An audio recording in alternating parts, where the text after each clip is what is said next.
Dear student, calculation fact के इस YouTube channel पे आपका स्वागत है। और आज हम सीखेंगे विभाज्यता का नियम, रूल्स ऑफ डिविजिबिलिटी। लेकिन वीडियो में आगे बढ़ने से पहले हम आपसे रिक्वेस्ट करते हैं, अगर आप चैनल पर नए हो तो चैनल को सब्सक्राइब कर लीजिए, बेल आइकन को प्रेस कर लीजिए और इस वीडियोस को सोशल मीडिया प्लेटफॉर्म पर जरूर शेयर करें। तो स्टार्ट करते हैं वीडियो को। आज हम सीखेंगे विभाज्यता का नियम।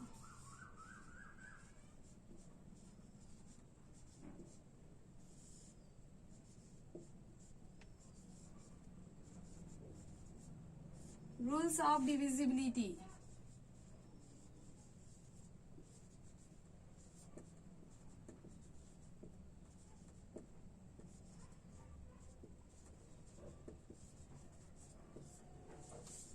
अब विभाज्यता के नियम में हम देखते हैं दो से विभाज्यता। दो से विभाज्यता। अब दो से विभाज्यता का नियम क्या कहता है? ऐसी संख्या जिसके इकाई के अंक में 0, 2, 4, 6 या 8 हो तो वह संख्या दो से विभाज्य होगी।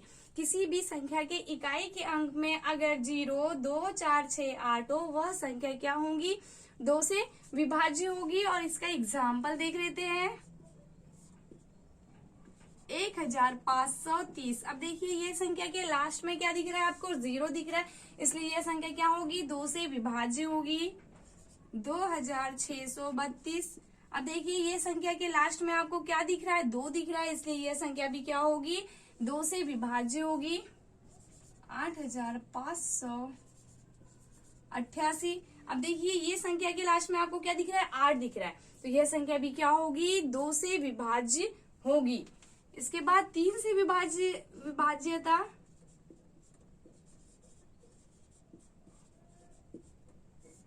अब 3 से विभाज्यता का नियम क्या कहता है? जब कोई संख्या के अंकों का योग 3 से विभाजित हो तो वह संख्या 3 से विभाज्य होगी।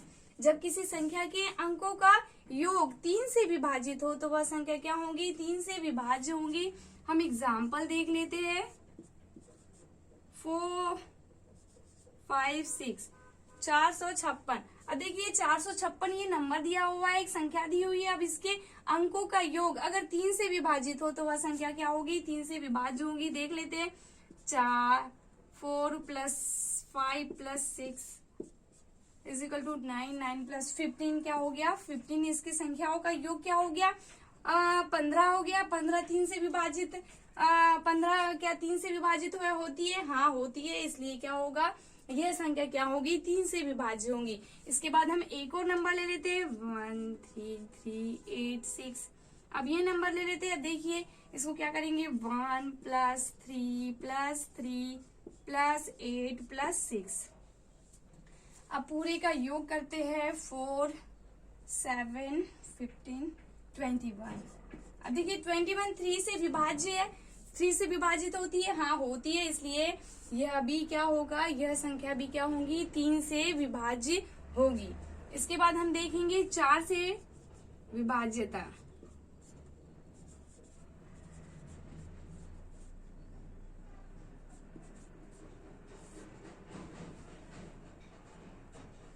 अब 4 से विभाज्यता का नियम क्या कहता है?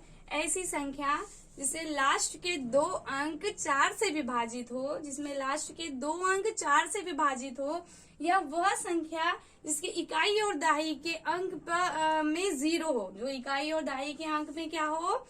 इकाई या दहाई के स्थान पे क्या हो? 0 हो, तो वह संख्या क्या होगी? 4 से विभाज्य होगी। जैसे अब एक एग्जाम्पल ले लेते हैं।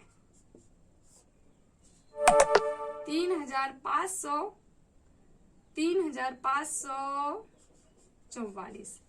अब देखिए 3544। अब देखिए इसमें लास्ट के 2 अंक दिख रहे हैं। अब ये लास्ट के 2 अंक क्या है? ये 44। 44 4 से विभाज्य है क्या? विभाजित होती है क्या? हाँ होती है, इसलिए ये संख्या भी क्या होगी?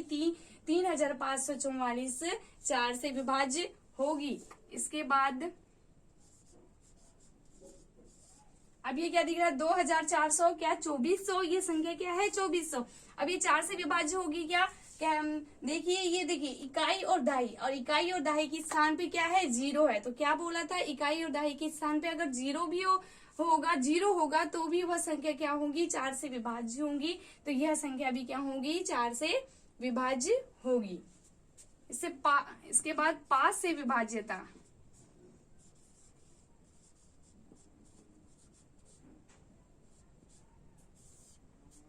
अब 5 से विभाज्यता का नियम क्या कहता है, ऐसी संख्या जैसे इकाई के अंक में 0 या 5 हो, वह संख्या क्या होगी, 5 से विभाज्य होगी। जैसे एग्जाम्पल 5350। अब देखिए ये संख्या के लास्ट में क्या दिख रहा है आपको, 0 दिख रहा है, इसलिए यह संख्या क्या होगी, 5 से विभाज्य होंगी। ऐसे ही 85,355। अब ये संख्या के लास्ट पे आपको क्या दिख रहा है, 5 दिख रहा है, तो यह भी संख्या क्या होगी, 5 से विभाजित होंगी।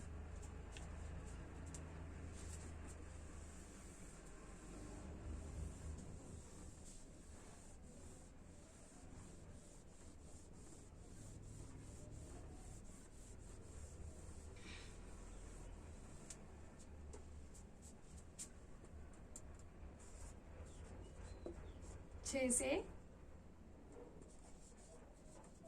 विभाज्यता।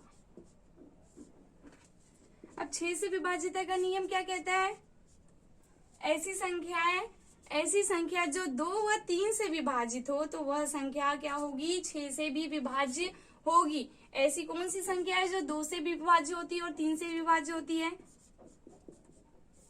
जैसे हम ले लेते हैं 132। अब देखिए 132 2 से विभाज्य है क्या, हाँ है। और 3 से विभाज्य है क्या, 3 से भी विभाज्य है।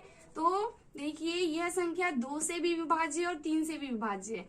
तो क्या बोला गया है, नियम क्या है, ऐसी संख्या है जो 2 से भी विभाज्य हो और 3 से भी विभाज्य हो तो वह संख्या क्या होगी, 6 से भी विभाज्य होगी। तो यह भी संख्या क्या होगी, 6 से विभाज्य होगी। इसके बाद हम 7 से विभाज्यता का नियम देखते हैं।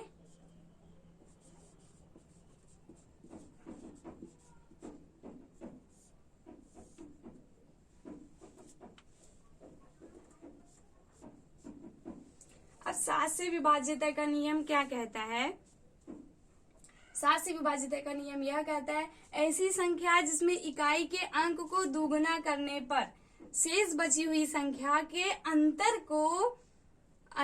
शेष बची हुई संख्या का जो अंतर होगा, उस अंतर से जो प्राप्त संख्या होगी वह संख्या क्या होगी, 7 से विभाजित होगी। वह संख्या क्या होगी, 7 से विभाजित होगी।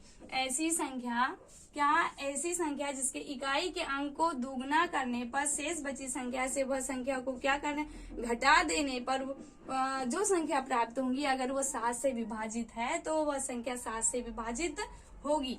जैसे हम एग्जाम्पल के तौर पे एक संख्या ले लेते हैं, एग्जाम्पल के तौर पे हम एक संख्या ले लेते हैं 371। क्या ले लेते हैं हम, 371। अब 371 देखिए क्या बोला, इकाई के अंक को दुगना करना है। तो क्या हो गया, इकाई के अंक को दुगना करें तो क्या हो जाएगा, 2 हो जाएगा।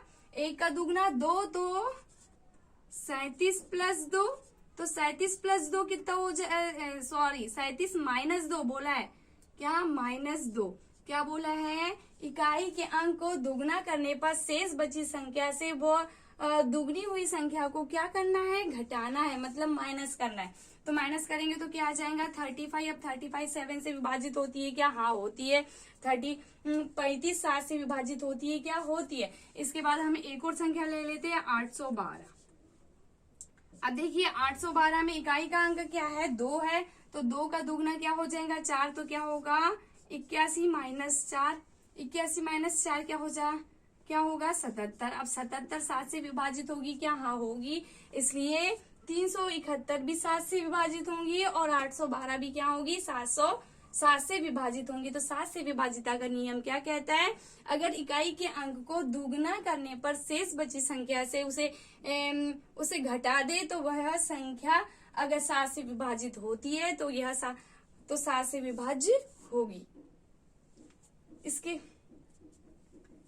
इसके आगे के विभाजिता का नियम हम नेक्स्ट वीडियो में देखेंगे।